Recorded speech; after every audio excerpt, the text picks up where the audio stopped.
membesarkan anakku, saya yang mendidik anakku. Jadi saya tahu dengan karakter anakku. Kenapa kau masih nunggu abang, Dek? Kata dia gitu. Ya karena aku sayang sama abang, saya bilang. Bukannya dia hatimu buat laki-laki lain. Dia bilang. Demi untuk menegakkan keadilan saya tak pernah takut apapun ceritanya. Tolongnya dibuka maskernya dong. Buka maskernya dulu. Tak peduli saya, apa yang ada sama saya harus jual untuk demi mengungkap kasus ini. Woi, kau tembak cepat kau tembak. Saya sudah bikin malu keluarga. Saya sudah bikin hancur hati mama dan papa. Aman, hajar!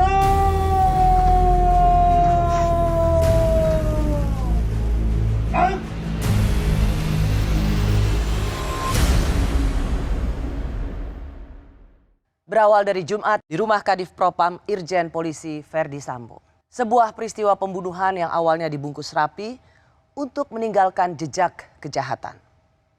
Pembunuhan anggota Polri bernama Brigadir Yosua sebenarnya bisa saja tidak terungkap luas. Jika saja keluarga korban takut bersuara dan memilih berdiam diri. Tapi tidak untuk keluarga Yosua Huta Barat. Dalam berbagai wawancara saya soal kasus pembunuhan Yosua, saya punya kesimpulan penting. Tanpa peran perempuan, kasus ini tidak terbuka dan jadi perhatian publik, termasuk atensi Presiden.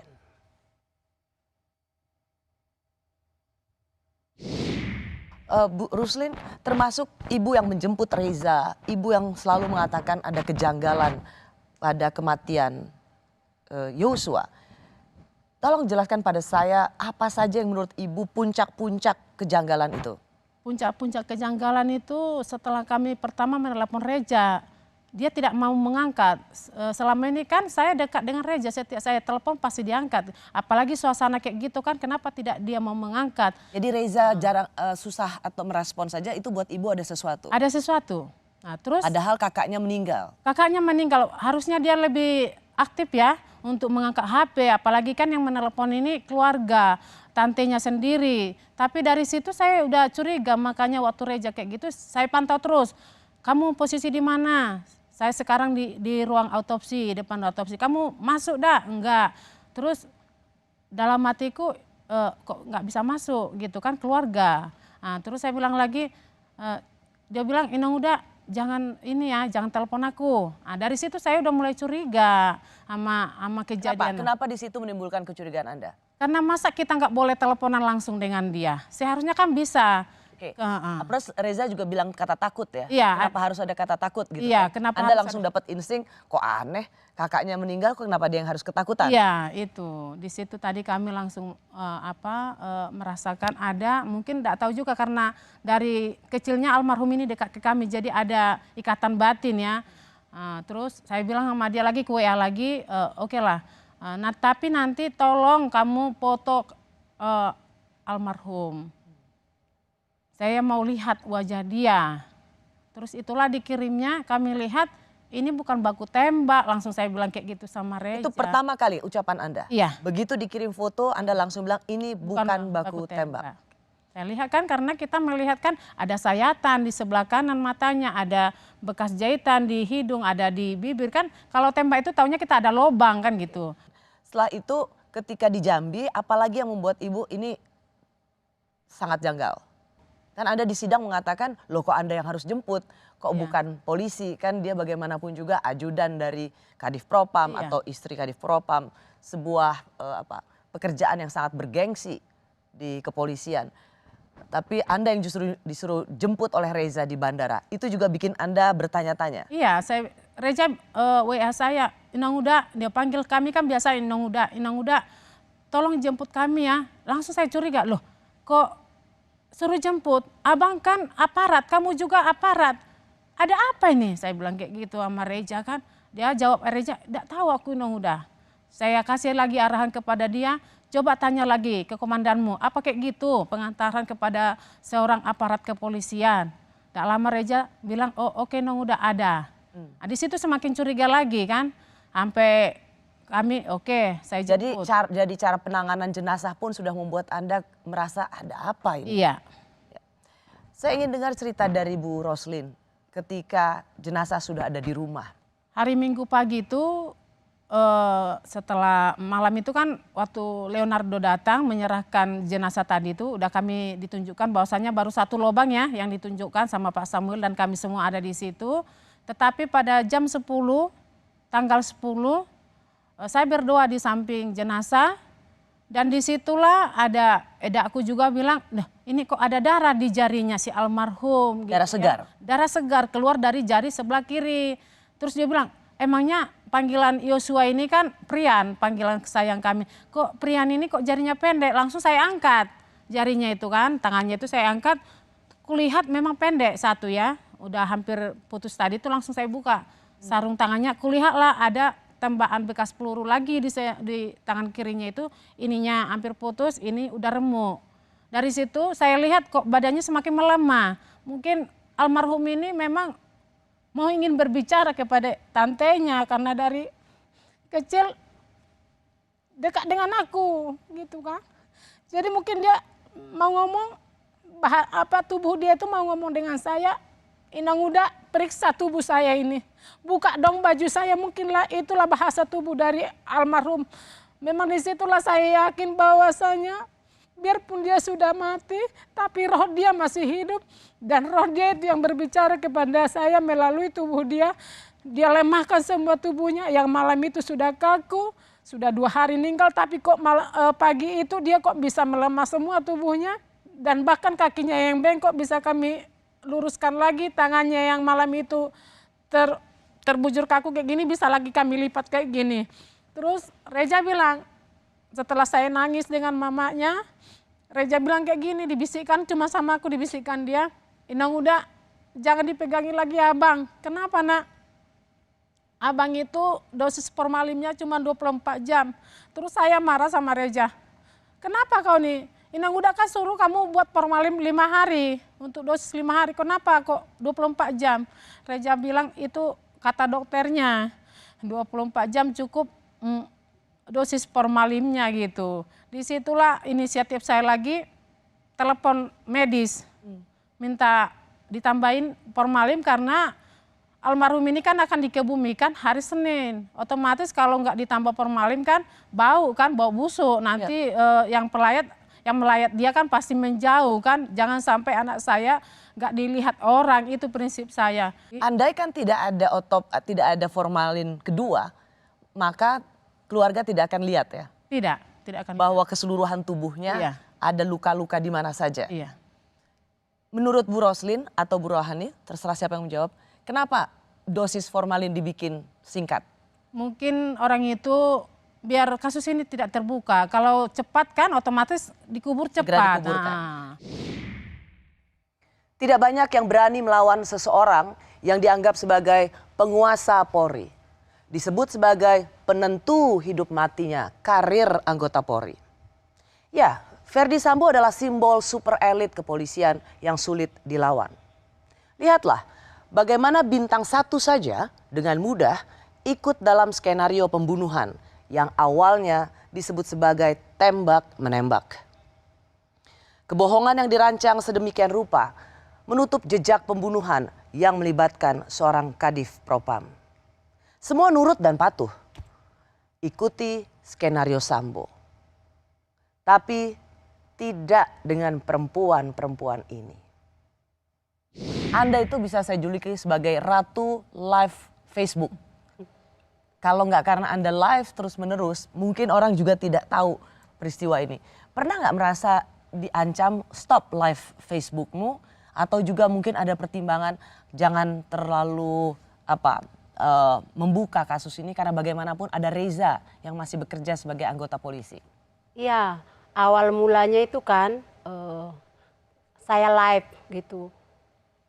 Dari mabes-mabes itu tunjuk-tunjuk tangan sama saya sampai nunjuk-nunjuk, jangan di live, jangan diambil video ini segala macam gitu kan. Jangan, bahkan HP kami mau dirampas kan. Terus, tapi saya berusaha. Apapun ceritanya kamu bilang, saya tak akan takut. Demi untuk menegakkan keadilan saya tak pernah takut, apapun ceritanya. Saya berusaha, habis live ditutup, saya tutupkan HP saya, ku ambil video. Karena kebetulan HP saya punya itu tutup. Jadi bisa saya tutup dengan cara gini-gini untuk mengambil video mereka. Biarpun cuman kakinya, entah cuman rambutnya aja, entah tangannya aja, saya berusaha ngambil. Gak takut tuh ya? Tak pernah takut untuk menegakkan keadilan. Bagaimana dengan pemikiran jangan terlalu ini, karena yang kita hadapi adalah polisi, meskipun itu adalah oknum, Iya. dan ada Reza di situ. Bagaimana dengan masa depan Reza? Pertama tuh ayahnya kan ngomong kayak gini, mungkin abang ini, ayahnya almarhum, sudah diintimidasi sama Pak Leonardo. Membicarakan mungkin nih, dibilang anakmu ini sudah bikin aib dan melecehkan Bu Putri gitu kan. Jadi mungkin abang ini langsung down gitu kan. Jadi apa benar apa tidak kan, dia belum tahu kasus ini sebenarnya gimana gitu kan. Jadi katanya sama saya, Dek sudahlah Dek, gak usahlah diungkit-ungkit lagi. Kita harus memikirkan masa depannya si Reza. Karena dia kan masih bertugas di kepolisian katanya. Lagian juga yang kita lawan ini adalah jenderal katanya. Jadi saya tetap berusaha.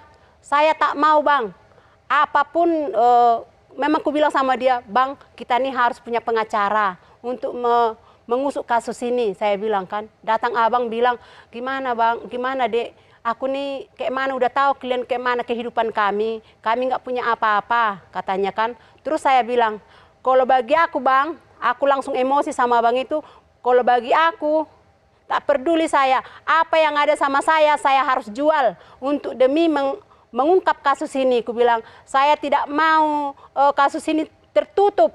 Ku bilang, ditutup, ditanam rapat-rapat. Ku bilang kan, saya tidak mau.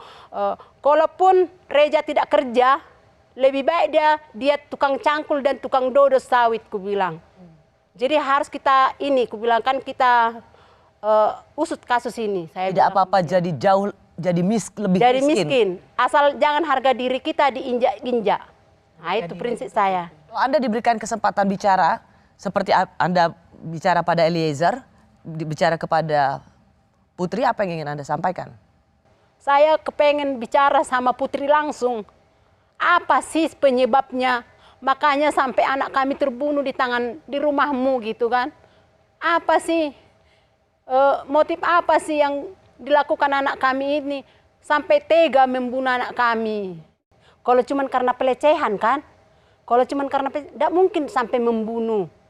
Nah, segitu banyak korban-korban yang dikorbankan si PC sama si Sambo.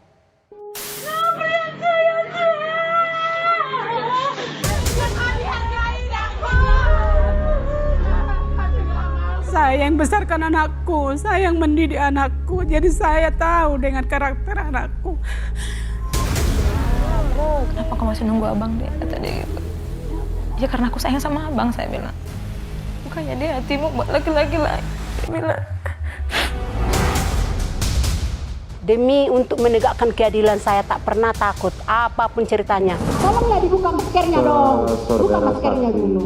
Tak peduli saya, apa yang ada sama saya harus jual untuk demi mengungkap kasus ini.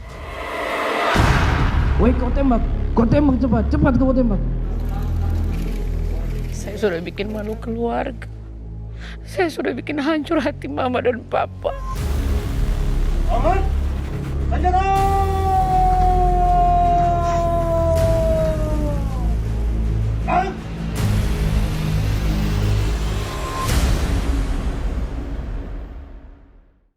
Untuk pertama kalinya, Ibunda Yosua Huta Barat, yaitu Ibu Rosti Simanjuntak, bersama kekasih almarhum Yosua, bicara di program Rosi. Saya dapat merasakan kesedihan seorang ibu yang harus menguburkan anaknya. Bukan karena sakit, tapi karena dibunuh. Sangat-sangat pilu hati melihat seorang ibu yang membiarkan anakku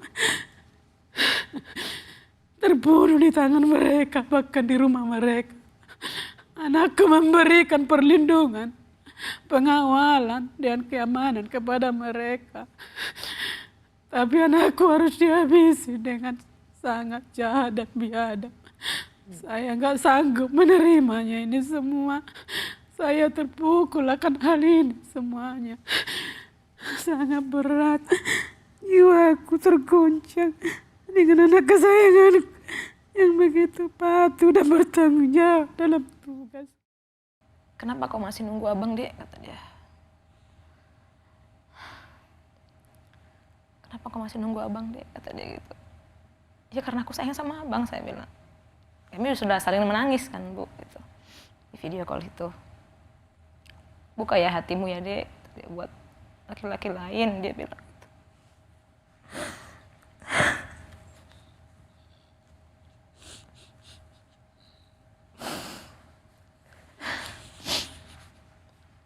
Buka ya, Dek, hatimu buat laki-laki lain. Dia bilang, menikah pun nanti kau punya anak kalian bahagia. Kalau abang tetaplah sendiri, Dek, dia bilang gitu.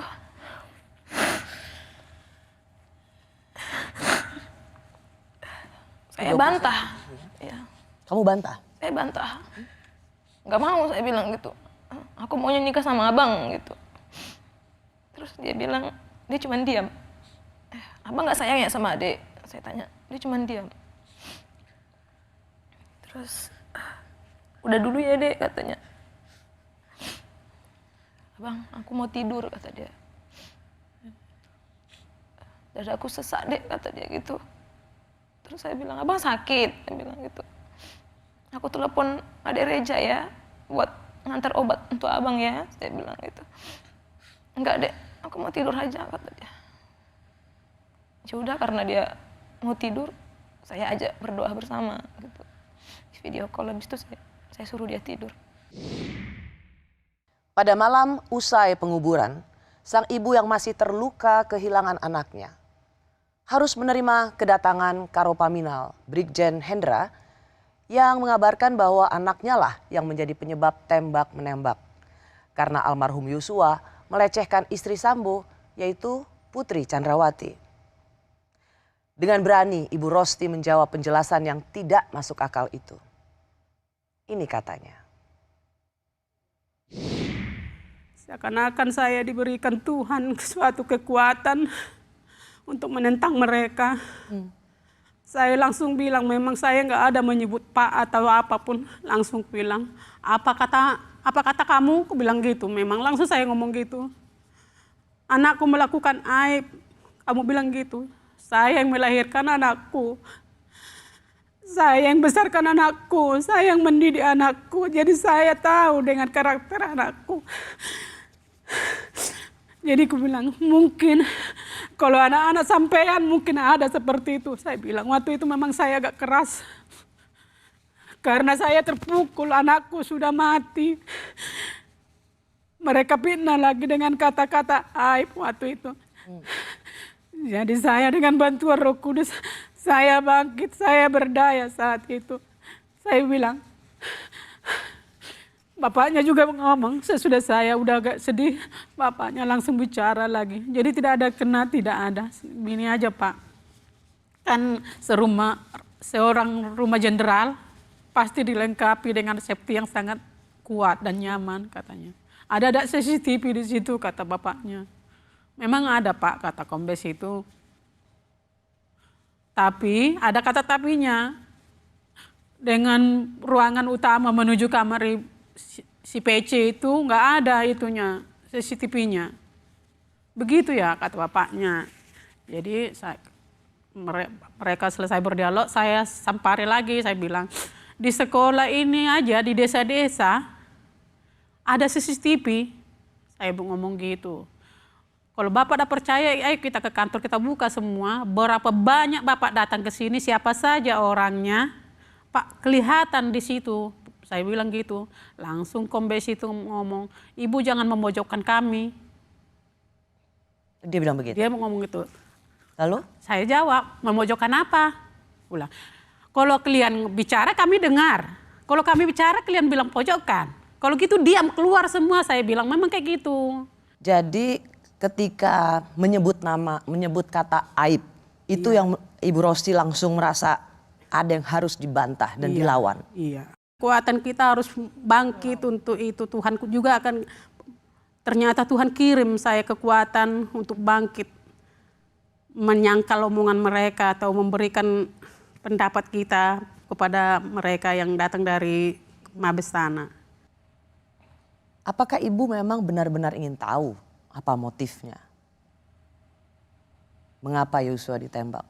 Ya selaku orang tua pasti menginginkan ini apa penyebab yang bukti nyatanya.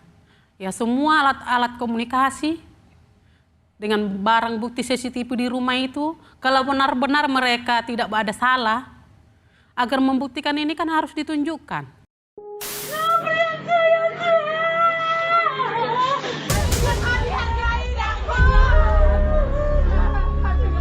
Saya yang besarkan anakku, saya yang mendidik anakku, jadi saya tahu dengan karakter anakku. Kenapa kau masih nunggu abang deh, kata dia gitu. Ya karena aku sayang sama abang, saya bilang. Bukannya dia hatimu buat laki-laki lain, dia bilang. Demi untuk menegakkan keadilan saya tak pernah takut apapun ceritanya. Tolongnya dibuka maskernya dong. Buka maskernya dulu. Tak peduli saya, apa yang ada sama saya harus jual untuk demi mengungkap kasus ini. Woi, kau tembak cepat kau tembak. Saya sudah bikin malu keluarga. Saya sudah bikin hancur hati mama dan papa. Aman, senjata!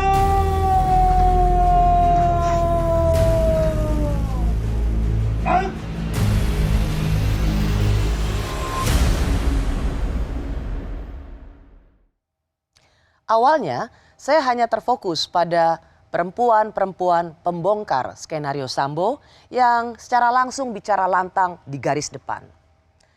Tapi, melalui perjumpaan saya dalam wawancara eksklusif bersama kedua orang tua Barada Richard Eliezer, yaitu Bapak Yunus dan Ibu Ine, saya menemukan bagaimana peran seorang ibu yang juga memainkan peran penting agar putranya Richard Eliezer bicara jujur, apapun resikonya. Insting seorang ibu sejak awal sudah merasa ada yang tidak beres.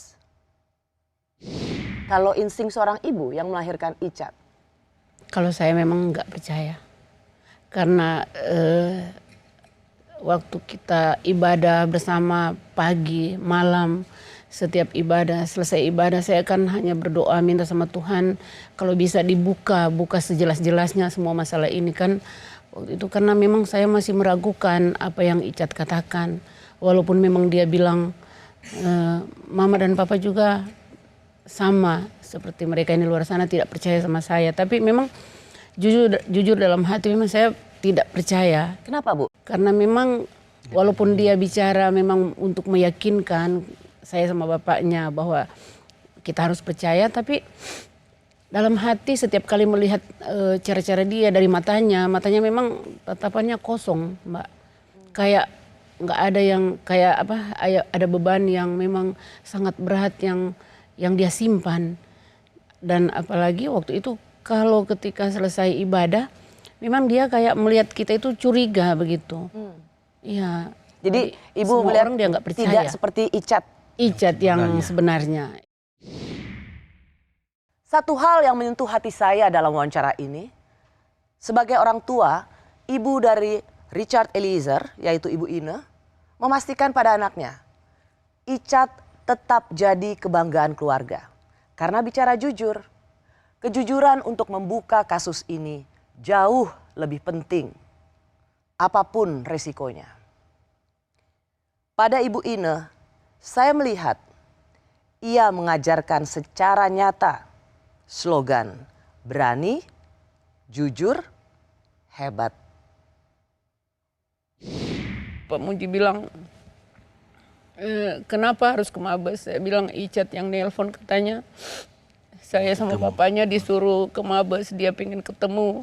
Jadi malam itu Pak Muji langsung bilang sama Pak Dankor. Jadi kita pergi bersama sama Pak Dankor sama ada pasukan yang ke sana sama-sama. Tapi kita nggak tahu apa yang akan terjadi di sana, Mbak. Tahunya sampai di sana bikin pengakuan. Dia bikin pengakuan, kita ketemu, saya lihat dia sudah pakai kemeja orange. Hancur hati saya, Mbak. Saya bilang anak saya pakai seragam polisi, terus malam ini saya lihat dia pakai kemeja orange tahanan. Hancur, Mbak, hati saya. Saya bilang dia pun masuk polisi itu karena perjuangannya sendiri. Dia berjuang sampai dia melewati semua tahap. Dia masuk Brimob itu jadi anggota Brimob. Terus sekarang saya lihat di depan mata, saya peluk dia, Mbak. Pas kita dikasih kesempatan masuk ke dalam, saya sama bapaknya, kita berpelukan menangis semua. Saya bilang, adek harus jujur, dia mengakulah. Nggak usah kamu tutup-tutupi, ngapain juga, nggak ada gunanya kan. Sekarang dia menderita, siksa. Jadi malam itu dia bilang, saya mau jujur, Mak, apapun mau terjadi, apapun hukumannya, saya harus jujur, saya akan buka semuanya. Dan yang paling mengguncangkan adalah dari seragam Brimob ke seragam Orange warna orange. Itu mengguncangkan hati Pak Yunus. Iya, mengguncangkan hati saya, Pak. Dia kebanggaan keluarga, Jadi Pak. kebanggaan. Tapi sampai sekarang dia tetap kebanggaan, malah lebih lagi keluarga bangga sama dia karena dia berani berkata jujur, Mbak. Saya bilang sama dia waktu itu, dia bilang, Mama, saya sudah bikin malu keluarga. Saya sudah bikin hancur hati Mama dan Papa. Saya sudah bikin malu keluarga. Saya cuma bilang, Mbak, waktu malam itu adek tidak bikin malu keluarga. Sampai kapanpun adek tetap kebanggaan Mama dan Papa. Walaupun sudah terlibat dalam masalah ini, dia tetap kebanggaan kami, Mbak. Karena kami tahu dia bersusah payah jadi seorang anggota Brimob. Itulah saya bilang, sampai kapanpun adek tetap kebanggaan Mama dan Papa. Dan keluarga yang ada di Manado semuanya tetap bangga. Tidak mudah bagi keluarga korban, baik keluarga Yosua yang harus kehilangan anak mereka, maupun keluarga Icat yang harus melihat putra mereka melalui proses hukum yang panjang dan jadi tumbal skenario besar menutup jejak pembunuhan. Ayah Richard Eliezer mengirim pesan untuk Ferdi Sambo. Jantan dong. Saya sebagai laki-laki untuk Pak Sambo harus jantan lah, harus bertanggung jawab lah dalam permasalahan ini. Jangan dikorbankan anak saya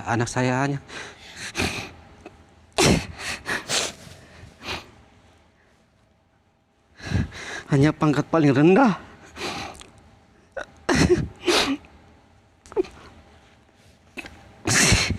Pangkat paling rendah. Jadi saya selaku orang tua daripada Icat, anak kami Icat, saya minta kepada Pak Sambo, jantanlah, harus bertanggung jawab dalam permasalahan ini. Jangan menjadi korban sebagai anak saya menjadi korban dalam permasalahan ini. Kasus pembunuhan Yosua Huta Barat kini sudah masuk pengadilan. Pengacara Ferdi Sambo kembali mengungkit kasus pelecehan seksual. Tidak lagi terjadi di Duren 3 atau di rumah dinas Kadif Propam, tapi pindah ke Magelang. Kebohongan soal pelecehan seksual ini juga disebut sebagai prank oleh Patra Zen yang sempat jadi pengacara Putri Chandrawati.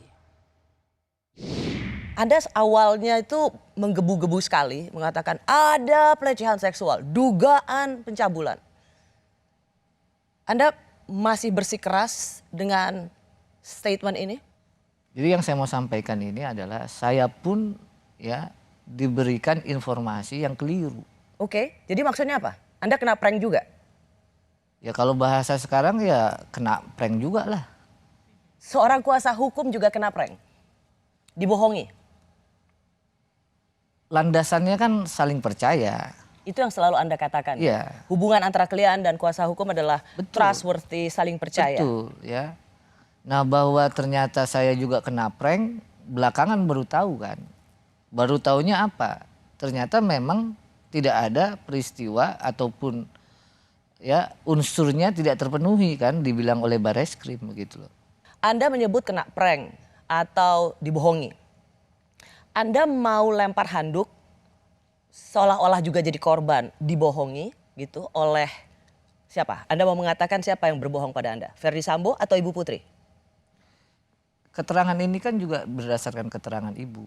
Jadi Ibu Putri berbohong pada Anda?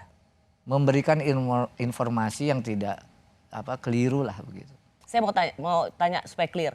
Anda taunya atau Anda begitu berapi-api kan sebelumnya bahwa ada pelecehan seksual, ada pencabulan. Dan ternyata itu tidak terjadi di Duren 3 seperti LP atau laporan polisi. Nah, informasi itu, kesaksian itu Anda dengar dari Pak Sambo atau langsung dari Ibu Putri? Untuk yang awal ya, pertama saya tahu itu ya saya membaca berkas ya.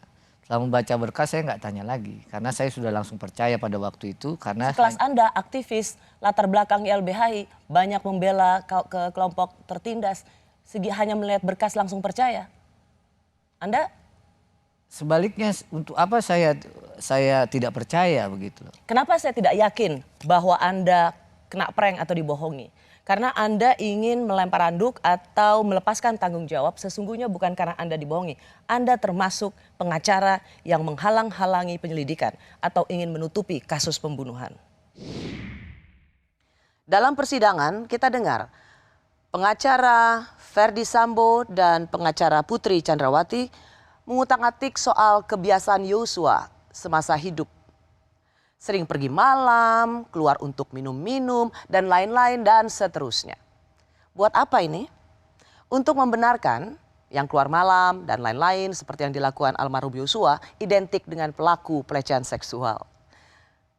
Cara-cara seperti ini persis seperti yang dilakukan para pembela perkosaan pada seorang perempuan. Hei perempuan, apakah kamu berbaju seksi? Apakah kamu sering keluar malam? Makanya kamu pantas diperkosa. Sebuah pembelaan klise untuk kejahatan kemanusiaan.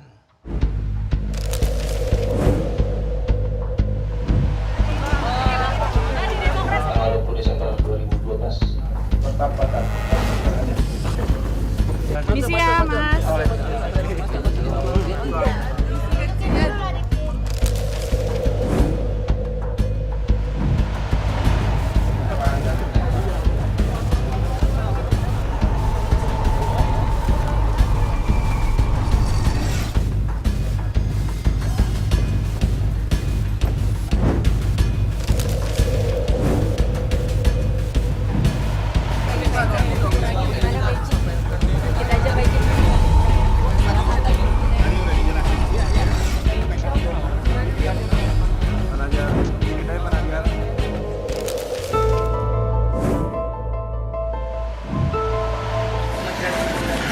Pertama-tama saya ingin meminta maaf kepada seluruh rakyat Indonesia karena perbuatan saya yang kemarin sangat tidak terpuji, tidak patut untuk ditiru, tidak patut untuk dicontoh, dan saya sangat menyesal. Ya tuh maafin Mami ya.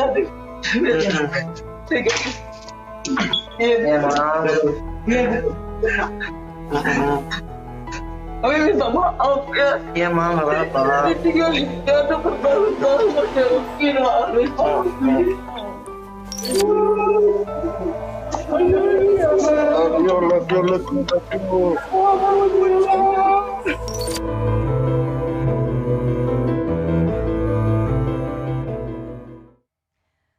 It's my first TV show.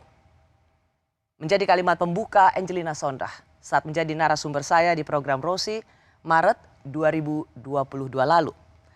Angie yang kala itu baru saja merayakan kebebasannya setelah 10 tahun menjalani hukuman penjara, tidak kuasa menahan kesedihan dan penyesalan atas perbuatan korupsi yang berdampak besar pada pertumbuhan putra tunggalnya. Salah satu yang membuat bagaimana rekam jejak itu selalu ada adalah platform pencari informasi. Keanu ditinggalkan oleh Angie mendekam penjara saat berumur 2,5 tahun.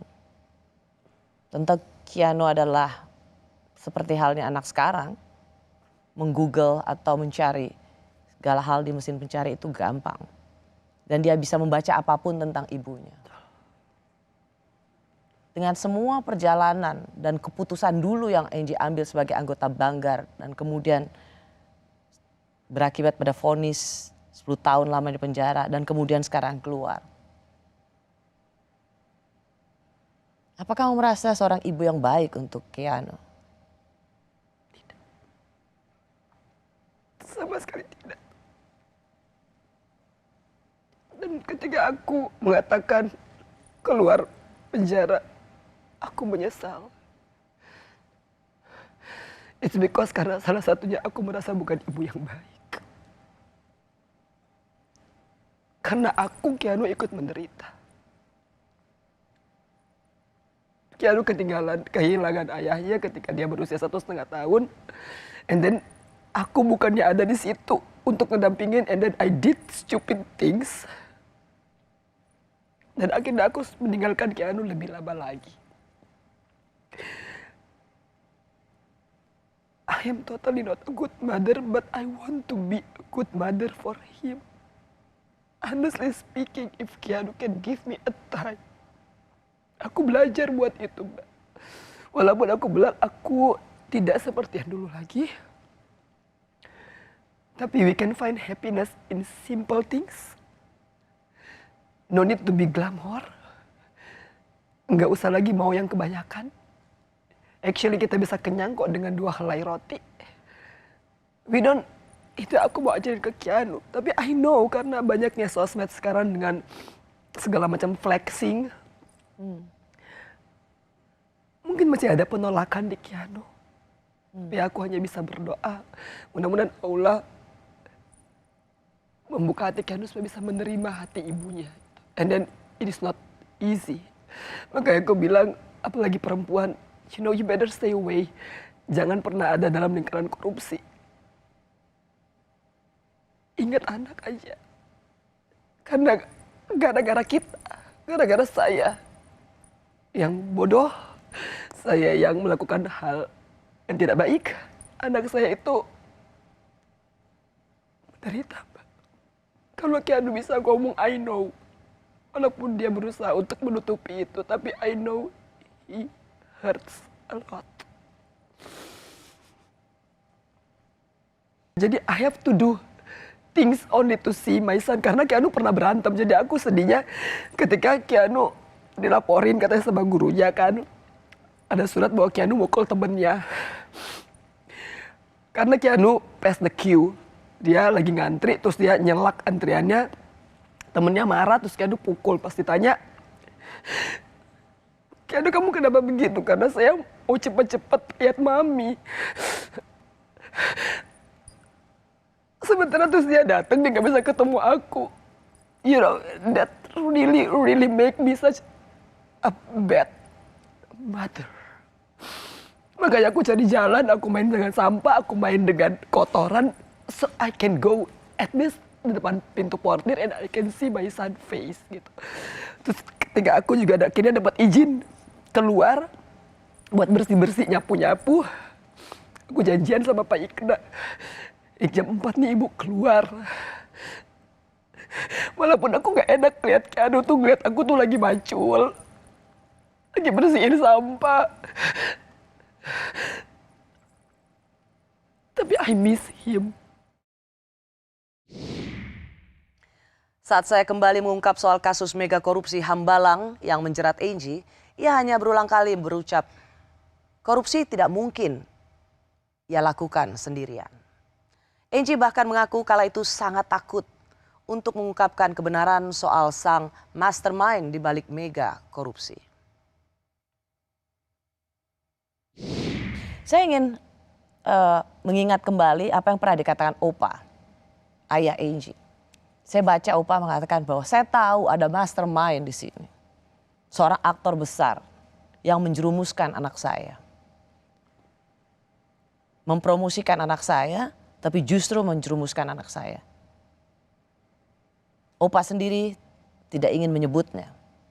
Kenapa Angie tidak menyebutnya dalam persidangan? Saya takut.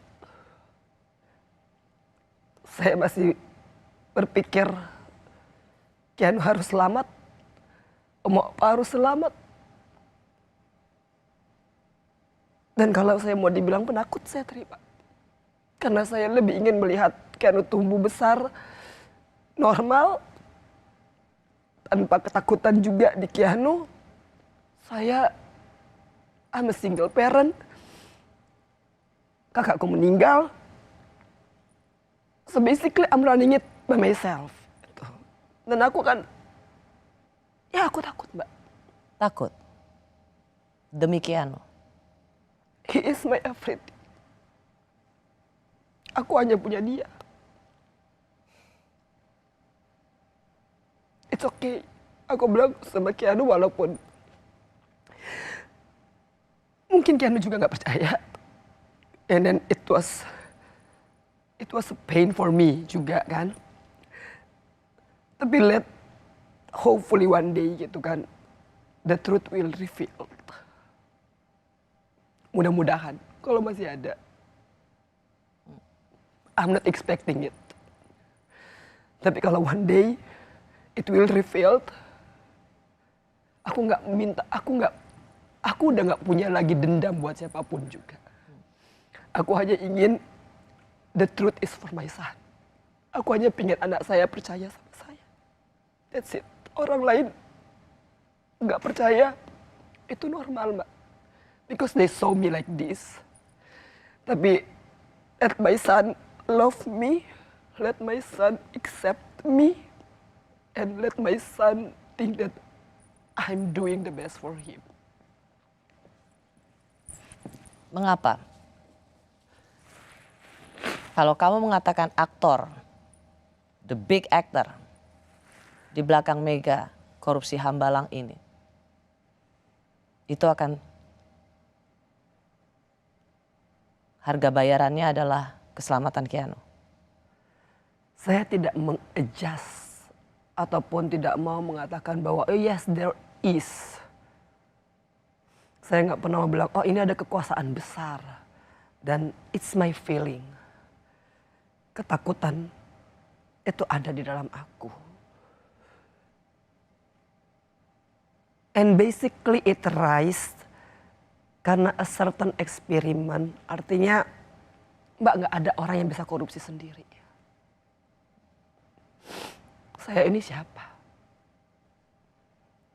Saya hanya orang yang datang dari Manado, masuk ke politik. Gitu kan. Logically thinking nggak akan masuk akal. Tapi should I discuss it? Pentingkah? Rasanya kan itu udah usang juga. Bukankah ini demi kebenaran? Is there any kebenaran di dunia ini? Apakah ada kebenaran? Apakah ada keadilan? It's my question to myself. Gitu. Karena I was looking for it years by years.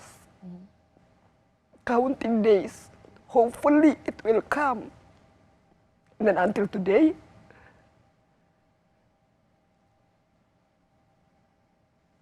aku hopeless untuk mencari keadilan dan kebenaran. So I just want to make myself easy to be a mom.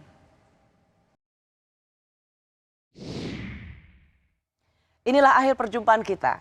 Terima kasih sudah menjadi pemirsa setia program Rosi.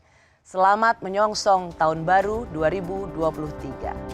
Saya Rusiana Silalahi, tetaplah di Kompas TV, independen, terpercaya.